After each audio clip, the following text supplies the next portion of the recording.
बिस्मिल्लाहिर्रहमानिर्रहीम। तो बच्चों देखें हम हाँ जी, तो बच्चों AC through RC series circuit हम इससे पीछे पढ़ चुके हैं और अभी है ये AC through RL series circuit.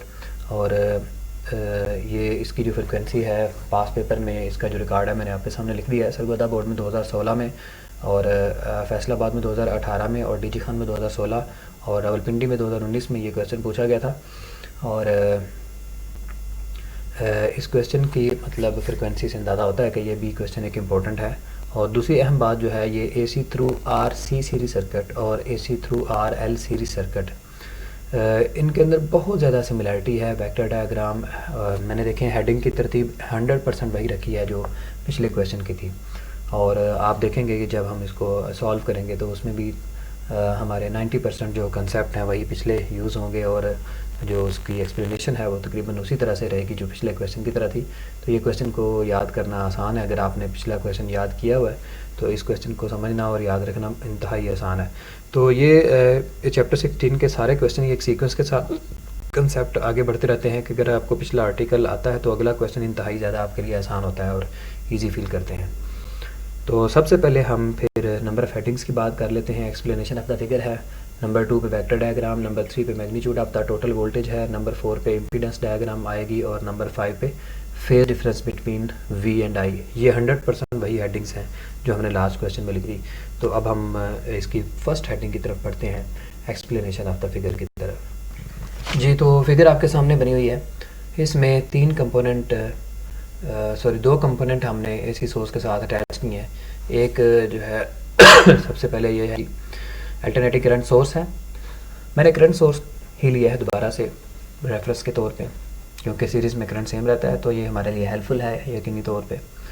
तो एक अल्टरनेटिंग करंट सोर्स उसको हमने कनेक्ट किया है रजिस्टर और इंडक्टर के साथ, तीनों आपस में सीरीज़ में अटैच हैं। तो इसको हम लिखते हैं, इसको थोड़ा सा एक्सप्लेन करते हैं। सीरीज़ में जो करंट है वो सेम रहता है और यही जो सीरीज़ में जो करंट सेम रहना है इसी कंसेप्ट से हमारी हेल्प होगी। हम वेक्टर डायग्राम आसानी से प्लॉट कर लेंगे। हाँ जी, तो हम एक लाइन में हमने इसको एक्सप्लेन कर दिया है कि consider a register R and inductor L are attached to a current source I = I0 sin theta in series. चूँकि ये अल्टरनेटिंग करंट था तो मैंने एरोज को डुअल डायरेक्शन में शो किया हुआ, क्योंकि इसको आप सिंगल डायरेक्शन में ना ही शो करें तो अच्छा है। तो सीरीज़ में करंट चूँकि सेम रहता है तो हम नेक्स्ट वेक्टर डायग्राम में देखते हैं। हाँ जी, तो हमने वेक्टर डायग्राम का टेक्स्ट लिखा है।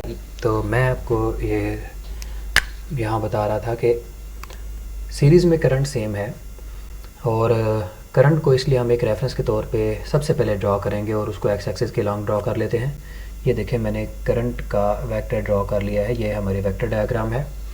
तो करंट का वेक्टर सबसे पहले ड्रॉ करने का पर्पस क्या था, क्योंकि करंट दोनों में सेम है तो इसको एक रेफरेंस के तौर पे लिया जा सकता है, तो इसलिए हमने इसको जल्दी से एक्स एक्सिस के अलॉन्ग प्लॉट कर लिया। अब देखें हमने पीछे पढ़ा था कि जब अल्टरनेटिंग करंट रजिस्टर में से पास करता है तो उस पे आने वाले वोल्टेज और करंट इन फेज़ रहते हैं, जिसकी वजह से जो VR की वैल्यू आएगी वो भी इसी के पैरेलल ही होगी। तो जिस तरफ I है उसी तरफ ही VR है, क्योंकि AC when passes through the resistor voltage and current remain in phase। तो इसके बाद देखें रजिस्टर के बाद था इंडक्टर। तो इंडक्टर के ऊपर जो वोल्टेज आएंगे उसका वेक्टर अभी हमें प्लॉट करना है। करंट का वेक्टर सबसे पहले प्लॉट किया, उसके बाद रह जाते हैं क्योंकि करंट तो सब में सेम है इसलिए उसका एक ही वेक्टर आएगा, लेकिन वोल्टेज डिफरेंट है। रजिस्टर के ऊपर वोल्टेज अलग है और इंडक्टर पे वोल्टेज डिफरेंट है। और हमें पता है कि जब AC पास करता है इंडक्टर में से तो वोल्टेज लीड करते हैं, VL लीड करता है और I लैग करता है। इसलिए अगर आप VL का वेक्टर प्लॉट करना चाहते हैं तो I के रेफरेंस से VL को लीड करना चाहिए π/2 फेज़ के साथ। तो ये देखें हमने इसको यहाँ पे शो कर दिया है कि ये जो VL हैं ये लीड कर रहे हैं, क्योंकि इन दोनों वेक्टर्स ने एंटी क्लॉकवाइज डायरेक्शन में रोटेट करना है। तो इसलिए देखें दोनों ही वेक्टर एंटी क्लॉकवाइज डायरेक्शन में रोटेट कर रहे हैं और VL लीड कर रहा है और करंट जो है वो लैग करेगा। तो ये इसकी वेक्टर डायग्राम थी। अब हमने टोटल वोल्टेज निकालना है। हमें पहले ही पिछली क्वेश्चंस के अंदर भी इसको हमने एक्सप्लेन किया हुआ था कि टोटल वोल्टेज जो है वो वी आर और वी एल को हम सम अप करेंगे।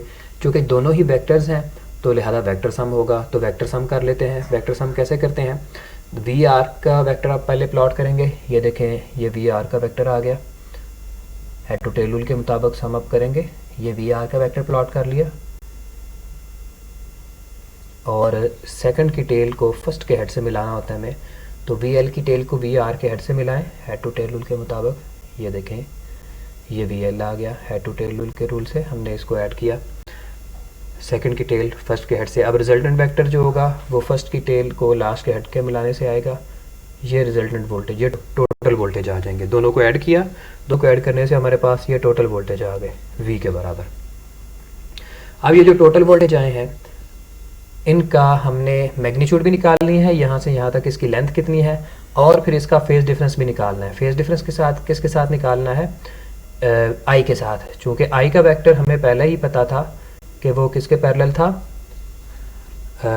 आई का वेक्टर वी आर के पैरेलल था, इसलिए मैंने आई को भी यहाँ पे शो कर दिया है। तो इसका मतलब अब आई के साथ जो वोल्टेज का एंगल आएगा वो ये एंगल आएगा थीटा, इसको हम फेज डिफरेंस का नाम दे रहे हैं, हम इसको भी फाइंड आउट करेंगे। तो हमें अब टास्क क्या है कि हमने वेक्टर डायग्राम प्लाट कर ली, वेक्टर डायग्राम की हेल्प से हमने फिर टोटल वोल्टेज निकाले। टोटल वोल्टेज कैसे निकाले? दोनों वी आर और वी एल को हेड टू टेल रूल से सम किया तो ये टोटल वोल्टेज आ गए। फिर टोटल वोल्टेज की मैग्नीट्यूड निकाल रहे हैं अब हम, और टोटल वोल्टेज का अब हम फेज डिफरेंस निकालेंगे कि करंट के साथ उनका फेज डिफरेंस कितना है। तो अब हम फिर टोटल वोल्टेज नेक्स्ट हेडिंग डालते हैं जी, total voltage. So magnitude of total voltage पहले निकाल रहे हैं हम, यहाँ से लेकर यहाँ तक वेक्टर की कितनी लेंथ है। तो नज़र आ रहा है कि ये एक राइट एंगल ट्रायंगल बन रही है, और राइट एंगल ट्रायंगल में पाइथागोरस थ्योरम जो है हम आसानी से लगा सकते हैं। ये तो टोटल वोल्टेज हम निकाल रहे हैं हेड टू टेल, पहले हेड टू टेल रूल लगाया हमने। अब हमारे पास ये एक राइट एंगल ट्रायंगल है, तो हम इसकी मैग्नीट्यूड निकालना चाहते थे, तो पाइथागोरस थ्योरम से हम आसानी से निकाल सकते हैं। By Pythagoras theorem we could write for figure 2 that hypotenuse square is equal to base square plus perpendicular square. तो हमने चूँकि v निकालना है तो दोनों साइडों पे हमने अंडर रूट लिया, तो v बराबर आ गया under root V R square plus V L square. तो इस फार्मूले से हम magnitude of the total voltage निकाल सकते हैं।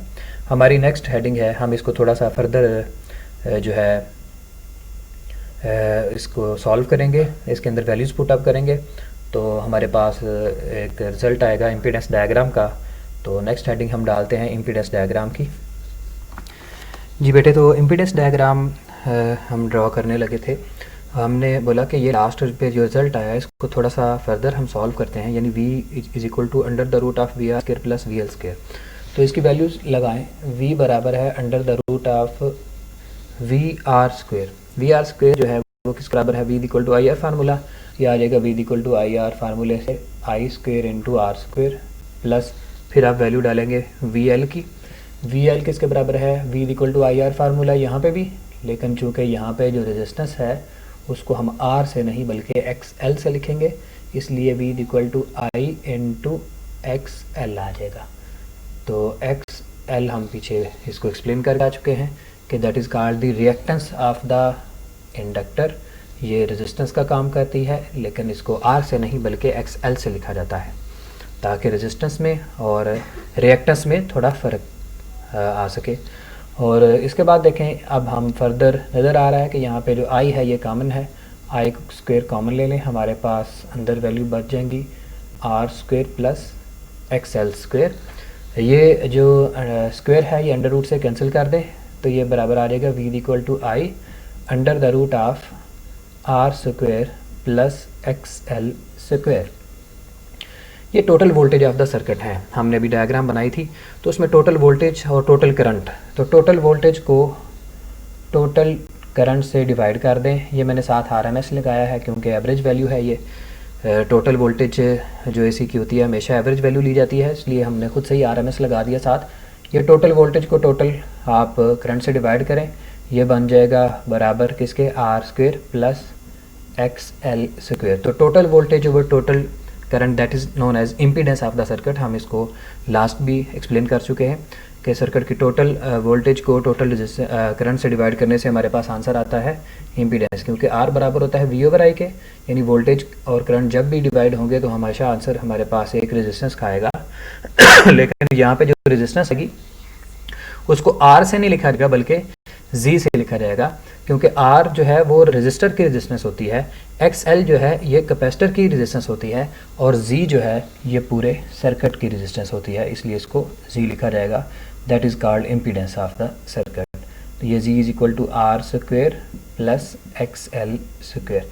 वैसे कुछ राइटर्स जो हैं बड़े वो केयरफुल होते हैं, वो कभी भी रेजिस्टेंस का लफ्ज़ जो है वो सवाए रजिस्टर के किसी के अलावा नहीं बोलते, हमेशा रजिस्टर की जो वैल्यू आती है अपोजिशन की उसको रेजिस्टेंस कहते हैं, और जो इंडक्टर की अपोजिशन की वैल्यू आती है उसको रिएक्टेंस ही बोलते हैं, और जो टोटल सर्किट की जो अपोजिशन आती है against the flow of current उसको हमेशा वो इम्पीडेंस ही कहते हैं। मैं सिर्फ हेल्प के लिए, आसानी के लिए बार बार लफ्ज़ रेजिस्टेंस का इस्तेमाल कर लेता हूँ, अगर आप एहतियात करें तो वो बेहतर होगा। तो V हमारे पास Z बराबर आ गया है R square plus X L square, यानी दो रेजिस्टेंस है, दो वैल्यू है अपोजिशन की, एक रजिस्टर की है और एक कैपेसिटर की है। दोनों को जमा करने से हमारे पास जो रिजल्ट आ रहा है वो total opposition offered by the circuit है, दैट इज़ कॉल्ड इम्पीडेंस।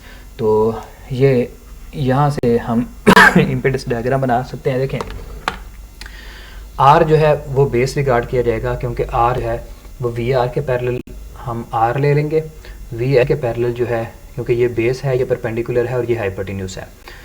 तो यहाँ से भी देख लें कि VR के पैरेलल हमने R लेना है, ये R आ गया, और VL के पैरेलल जो है वो हमें XL लेना होगा, ये XL आ गया, ये XL, और टोटल जो रेजिस्टेंस है इम्पीडेंस है वो दोनों को ऐड करने से मिल गई हमें, ये इम्पीडेंस डायग्राम कहलाती है इसकी।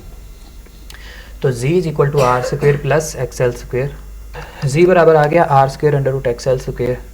इसी को हमने डायग्राम की फॉर्म दे दी है, लेकिन वेक्टर्स एरोज कैसे लगाने थे उसकी हमने इस डायग्राम से हेल्प ली है कि R को किसके पैरेलल होना चाहिए और XL को किसके पैरेलल होना चाहिए। तो ये हमारी इम्पीडेंस डायग्राम थी। अब देखें, आप चाहें तो इसमें वैल्यूज़ पुट कर सकते हैं, क्योंकि Z फर्दर बराबर है किसके, R square plus X L जो है वो बराबर था ओमेगा एल स्क्वेयर के, तो omega square plus L square लिख सकते हैं। तो हम लिख लेते हैं, ये जो इम्पीडेंस डायग्राम आई है आप इसको फिगर 3 का नाम दे सकते हैं, क्योंकि पहले हम 1 और 2 इसका 1 इसका नाम रखा था, सेकंड ये थी, थर्ड वाली फिगर ये आ जाएगी। तो इसलिए हमने लिख दिया कि impedance diagram of this relation is shown in figure 3। तो ये इम्पीडेंस डायग्राम पूरी हो गई।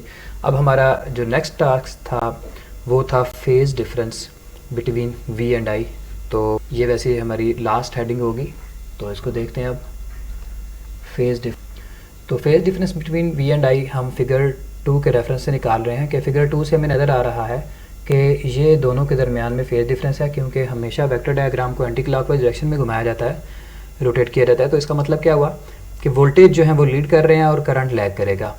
तो इसलिए हम देखते हैं कि फ्रॉम फिगर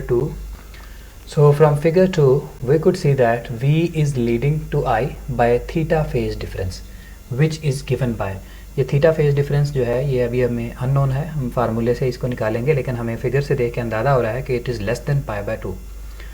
ठीक है, तो इसकी कैलकुलेशन हम कर सकते हैं ये फार्मूला लगा के, टेंजेंट थीटा बराबर होता है परपेंडिकुलर ओवर बेस, तो that will be equivalent to VL over VR। तो फर्दर अगर आप देखते हैं कि VL किसके बराबर होता है, V is equal to IR formula, यानी I इंटू XL, और V is equal to IR फार्मूले से I इंटू R, ये I इस I से कैंसिल करते हैं, तो टेंजेंट थीटा बराबर आ जाएगा किसके, XL ओवर R। XL की वैल्यू डाल दें, XL ओमेगा L के बराबर होता है, और यहाँ से थीटा निकालना चूँकि हमें, तो थीटा टेंजेंट इस साइड पे आके इन्वर्स हो जाएगा, यह आ जाएगा ओमेगा L ओवर R के, तो tangent so theta is equal to tan inverse of omega L over R। तो ये फेज डिफरेंस है। तो by this phase difference the voltage will lead to the current I। जी, तो बेटे यहाँ तक ये क्वेश्चन ख़त्म हो गया है। तो हम नेक्स्ट इंशाल्लाह देखते हैं कि अब एसी जो है वो कैसे पास करता है। रजिस्टर में भी रजिस्टर, कैपेसिटर और इंडक्टर तीनों को इकट्ठा लगाएंगे और फिर देखेंगे कि उस सर्किट की करैक्टरिस्टिक क्या आती हैं और वोल्टेज और करंट का आपस का रिलेशन क्या बनता है। तो सुबहानकल्लाहुम्मा व बिहम्दिका अशहदु अल्ला इलाहा इल्ला अंता अस्तगफिरुका व अतूबु इलैक।